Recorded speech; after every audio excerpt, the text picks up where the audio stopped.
प्रिय छात्रों, अपने अकाउंटिंग फॉर इन्वेस्टमेंट के चैप्टर के तहत आज देखेंगे special items of investment in securities. प्रतिभूतियों में विनियोग संबंधी जो विशिष्ट मदें हैं उनका हम किस प्रकार ट्रीटमेंट करते हैं, क्या होता है। सबसे पहले जो आता है बोनस शेयर्स, बोनस अंश। यदि कंपनी के खातों में लाभांश वितरण योग्य अत्यधिक मात्रा में लाभ एवं संचय उपलब्ध हो किंतु तरलता की कमी, लिक्विडिटी कम हो, ऐसी स्थिति में कंपनी लाभांश को नकद में वितरित करने में असमर्थ हो तो कंपनी अपने उपलब्ध लाभों और संचयों का पूंजीकरण करके अपने वर्तमान अंशधारियों को नए अंश उनसे बिना किसी मूल्य प्राप्त किए अर्थात निःशुल्क निर्गमित कर सकते। इस प्रकार जो अंश निःशुल्क निर्गमित किए जाते हैं उन्हें बोनस अंश कहते हैं। जब विनियोगकर्ता अर्थात कंपनी का विद्यमान अंशधारी को कंपनी से बोनस अंशों का आवंटन होता है तो किसी प्रकार का लेखा उसकी लेखा पुस्तकों में नहीं होता, क्योंकि इस हेतु उसे कुछ भी भुगतान नहीं करना होता, केवल उसके पास संख्या में वृद्धि हो जाती है।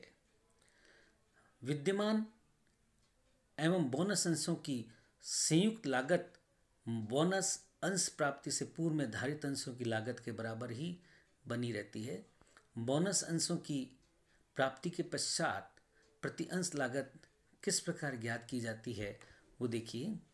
वर्तमान अंशों की लागत अपॉन वर्तमान अंशों की संख्या प्लस बोनस अंशों की संख्या।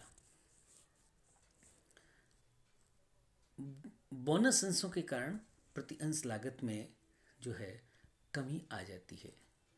नंबर ऑफ शेयर्स तो इसमें बढ़ जाते हैं, लेकिन लागत आपकी पूर्ण रहती है तो प्रति अंश लागत क्या होगी, कम हो जाएगी। जैसे किसी के पास पूर्व में 5000 अंश थे और उसने 1 लाख रुपए का भुगतान किया, तो ऐसी स्थिति में प्रति अंश लागत कितनी थी, उसकी 20 रुपये। 5000 शेयर्स को आप मल्टीप्लाई करेंगे 20 से तो उस स्थिति में राशि आएगी 1 लाख। लेकिन अब उसको बोनस अंश दिए गए 1:1, यानी कि 5000 बोनस अंश और दे दिए गए, तो लागत तो उनकी 1 लाख ही रही, लेकिन अब जो अंश है वो कितने हो गए, 10,000। तो ऐसी स्थिति में वर्तमान में जो बोनस अंश की जारी करने के कारण लागत होगी 10 रुपये। जो पहले 20 रुपये थी वो अब हो गई 10 रुपये। तो बोनस अंशों के कारण जो है लागत में कमी हो जाती है। अधिकार अंश, राइट शेयर्स। कंपनी अधिनियम 2013 की धारा 62 के अनुसार जब कोई कंपनी भविष्य में अपनी पूंजी वृद्धि करना चाहती है तो इससे वह पहले वर्तमान समतांशधारियों को प्रस्तावित करेगी, अर्थात इस प्रकार के अंशों के क्रय का अधिकार वर्तमान समतांशधारियों को होगा, अतः इसे अधिकार अंश, यानी कि क्रय करने का अधिकार पहले वर्तमान अंशधारियों को होगा, उसके पश्चात अन्य को होगा। कंपनी के वर्तमान अंशधारियों को अधिकार अंश निगमन करने से संबंधित निम्नलिखित 2 अधिकार प्राप्त होते हैं। जो अंश उसे प्रस्तावित किए गए वह उसे पूर्णतः या अंशतः स्वीकार करे, यानी कि वर्तमान अंशधारी जो राइट शेयर्स है खरीदना चाहते हैं तो वह सारे के सारे स्वयं खरीदे या अंशतः खरीदे, या प्रस्तावित समस्त अंश या उसका कोई भाग किसी को भी एक प्रतिफल के बदले में बेच दे, अर्थात स्वयं खरीद ले सारे के सारे, या उसका कुछ अंश का हिस्सा किसी अन्य को एक प्रतिफल के बदले में बेचा भी जा सकता है। यदि प्रस्तावित अंश वर्तमान अंशधारी ने स्वयं करना स्वीकार कर लिया है तो उसके क्रय की प्रविष्टि उसी प्रकार होगी जैसे सामान्य क्रय के लिए की जाती है। इसका कारण क्या है कि इसके बदले में आपको भुगतान करना होता है। हम जो सामान्य जनरल प्रविष्टियाँ करते हैं उसी प्रकार इसकी की जाएगी। इस क्रय के पश्चात वर्तमान अंश एवं अधिकार अंश दोनों की लागत व संख्या के अनुसार औसत मूल्य निकाला जाएगा तथा यही औसत मूल्य वर्तमान एवं अधिकार अंशों की लागत होगी। कैसे होगी? एवरेज कॉस्ट पर शेयर वो समझिए।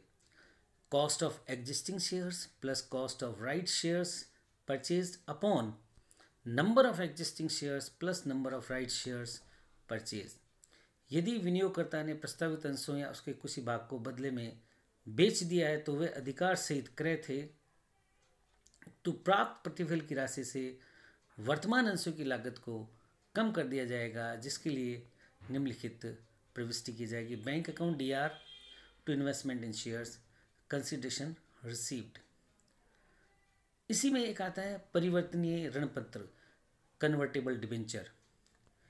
यदि कंपनी द्वारा ऋण पत्र परिवर्तनीय निर्गमित किए गए हों, अब वर्तमान में तो ऐसा नहीं है, पूर्व में था, जब तक इन अंशों में परिवर्तन नहीं हो जाता तब तक इसे ऋण पत्र की तरह ही पुस्तकों में रखा जाएगा, डिबेंचर्स की तरह ही रखा जाएगा एवं लेखा ऋण पत्र की तरह ही होगा।